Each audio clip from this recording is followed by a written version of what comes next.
Okay, I'm telling you right now, I look ridiculous. Okay, don't be shocked.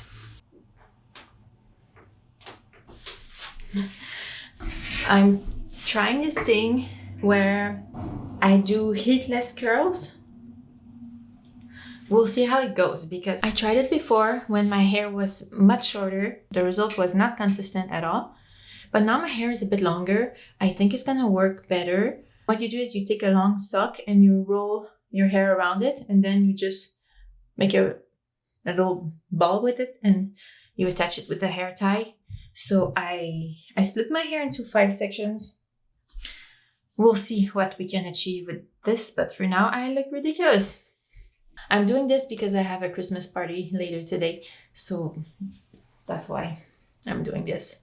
But I wanted to come on today because I have a new project. Once again, always a new project. It's a different style than what I'm used to.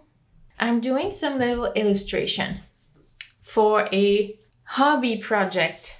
I need to do just little illustrations that could serve as profile pictures or wherever we might want to use them. So I've kind of been inspired by Inktober. You know, all these little simple illustrations, simple prompts that you can find with Inktober. So I decided to just draw some stuff, random stuff like fruits, flowers, cute stuff that just came to mind at the time. There's a lot of decision making going on when you want to create illustrations. Like, do I add line work or no? In which color? Do I use the same color for the whole illustration, or do I change the line work color depending on the area I'm lining? So these are all little things that you don't really get to think about, especially in simpler illustrations. You just think that it's so simple. Not a lot of thought must have been put into it, but no. I don't know if it's always true, but for an illustration to look simple, you really have to think about it and make some choices accordingly. Anyway, so I've been working on this project and it's so fun because since these illustrations are small, they're quite quick to complete. So there's like instant gratification. It's really fun. I've been painting on these little 6 by 6 inches papers. I used my Strathmore watercolor paper pad in series 400. The size is 18 by 24 inches. So I just split 12 6 by 6 squares. I cut them and I've been using these. And actually, I could cut another sheet because I have a lot of ideas of things to paint and it's so much fun. So I kind of want to paint these little illustrations. Especially that I don't have a brief. It's like a personal project. So I have all the freedom. So nice. So nice. So let's start working. And stay tuned to know if my heatless curls worked or not. The only thing right now I did as of preparation is I put some sunscreen on and all my acne creams. And I did my eyebrows. I don't know how to do hair. Do you like this view where there's lots of ceiling? Almost no shoulders? Yeah, shoulders are not in anymore.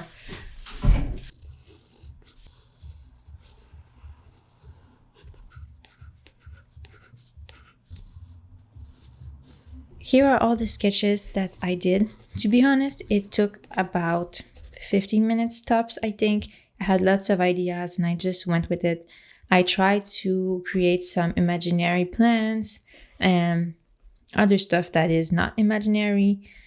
But you know, like this is supposed to be a shrimp. And I realized I have no idea how to draw shrimps. So this is a shrimp. Do shrimps have antennas?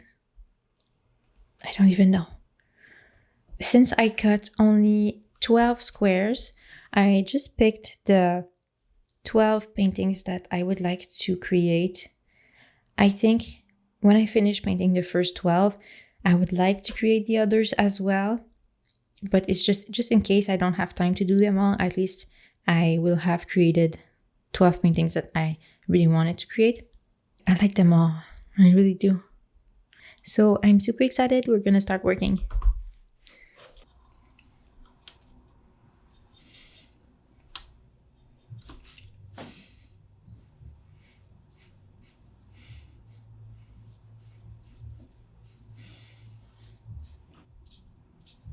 Hey, so this is voiceover Laurence.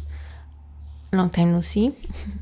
So I just wanted to let you know that I filmed this video a couple of weeks ago, but as you know, I'm publishing it on the 31st. So I just wanted to come on here and wish you a happy new year. And I hope that you enjoyed the holidays, whether you celebrated or not. And I hope that you had fun and that you spent time with people you love. And yeah, I just wanted to come on here real quick and wish you a happy new year. So here I'm just showing you the beginning stages of a couple of the paintings that I've created. I don't know if you're gonna see all of them, but you're gonna see some later stages a bit later in the video as well. So I hope that it's gonna be interesting for you. I know that this is a different style for me, but it's been so fun to do. Anyway, I'm gonna talk about it later. All right, enjoy the video.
So this is what I did yesterday.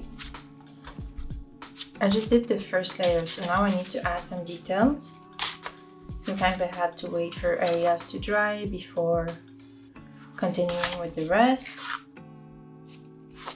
I want to add some line work as well. So cute.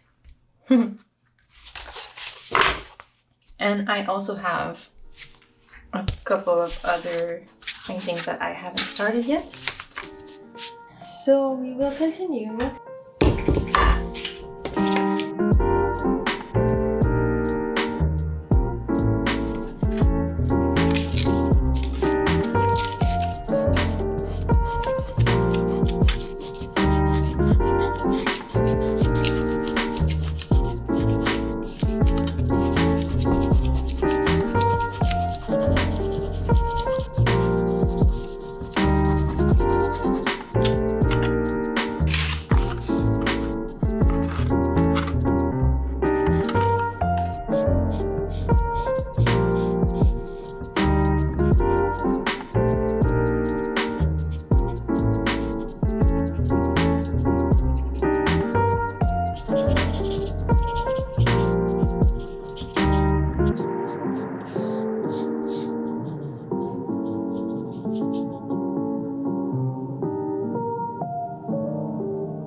I finished a couple of paintings. I'm gonna show you which ones I did, and then we're gonna continue working on the others. So first we have this sprouting potato, very cute. Then we have these morel, I don't know how it's called in English, morel, I think, mushrooms. And I really like the color spreads and merging that I created here. So cute. Then I have this imaginary mushroom, and it looks very magical with all of the colors. I'm sure it's the type of mushroom that when you eat, you get a nice experience. Who knows? Then we have this flying squirrel. Look at his eyes. How crazy does he look? So cute. He's a little redhead. So cute, so special. Then I have these oranges. How yummy do they look? And then we have this derpy fish. Look at his eyes. It's just half a fish. Where's the other half? I don't know. Maybe I could paint another one with just the other half. Ooh, that would be nice. Then we have a couple that are not finished, and you can see some just are missing the line work, and you can really see the difference of line work versus no line work. I think they really appear finished when they have line work. So we have these imaginary flower things. So I only painted the stem. I need to paint the flowers, the buds. I have this piece of toast. It just needs line work and maybe a little bit of details in the middle part here. Then we have this kind of a coral. See how I left some blank spots? So what I did is I just put water all over it, and then with my brush I put some dots here and there of pink, and I just let it spread and do its thing. I really like it. I think I'm just gonna put line work on it and it's gonna be finished. Then we have this imaginary plant. I really love how the water did its thing, how cute, how all the colors blended. And we have this snail. I use some salt here to create the little texture. And we need to add some color here and some line work. Oh, I also did this one, but it doesn't fit with the style of the rest. This is supposed to be a mushroom too, but under the ground. These are hyphae. I think that's what they're called. It's like the little mycelium network that mushrooms create under the ground. And then they sprout into fruiting bodies like these. So this is when they want to reproduce. They sprout, so that's what you see on top of the ground. But under the ground, there's like all these little fiber-like cells that crawl all over the ground and that link themselves to plants and to tree roots. And they exchange nutrients and energy. It's very, very interesting. So I wanted to represent that. But, you know, the style doesn't fit with the rest, but I like it.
I finished my 12 first illustrations.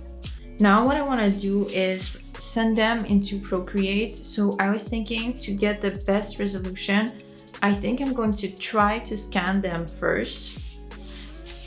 I will see if the scanner does a good job or not. I tried scanning my paintings in the past and the result has not always been the best. So we'll see. Otherwise, if it doesn't work, I can always take a picture with the iPad, because these illustrations will be quite small. Yeah, I need to have a picture that I can send into Photoshop so I can select only the illustration and get rid of the white background so I can paste the illustration on a colorful background, because my plan was to have maybe a selection of 4 to 5 different background colors, always the same colors, and pasting the images onto the different backgrounds. So the illustrations would pop, but the look would stay consistent. So that's the goal. We're gonna try that. I would like to do the other illustrations too, but I think I wanna work on the process first, nail that, and then when that's done, I can work on the other illustrations. They're so cute though. It was so much fun to do. So these are the illustrations I finished this morning. I have this little imaginary plant. It's so cute. These look like balloons. I just think it's fun. I have this one. I like it so much. A cute little snail. So sweet. Oh, this one I like too. I like that I left some white spaces. I didn't try to fill everything up. It's fun. This one is very pretty too. I really like the outlines. The outlines really brought the illustrations together. And this charming piece of toast. Before finishing these today, I had already finished this potato, this flying squirrel, this orange, this fish, and these mushrooms. I had already showed them to you. So, all right, let's go try to scan everything.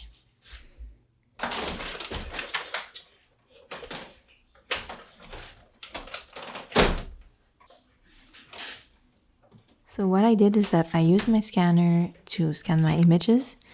This is the scanner that comes with my printer, and to be honest, it's not that good. I haven't really figured out how to use it. The way to use it seems to be pretty simple, but it kind of distorts the colors and contrast and everything. So I don't know if there's a better way to use it to scan the images. Sometimes I use scans. Sometimes if I'm not satisfied with the scan quality, then I'll just take a picture and modify the picture later. But for these, the scans were okay, I think. If I wanted to print a big poster or something like that, then I would probably have gone with a picture. But for small illustrations like the ones I'm creating, the scanner was fine. So what I did is I sent the pictures in Photoshop, and I tried a couple of different ways to select only the background and delete it. And in the end, I just did a color selection. I selected all the white colors and I deleted the whites, and it was pretty precise. Then I saved the images in PNGs and I sent them to Procreate. And in Procreate, I just worked on doing a new line work. As you can see, my cat helped me a lot during this step. Very helpful.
are accelerated versions of what I did in Procreate, so you can see me draw the outline and then just from time to time I just clean up the edges in the original painting. So I'm doing the same thing here with the fish. Sometimes I change the color of the outline depending on where I was drawing. Sometimes I use the same color outline for the whole drawing. It really depends.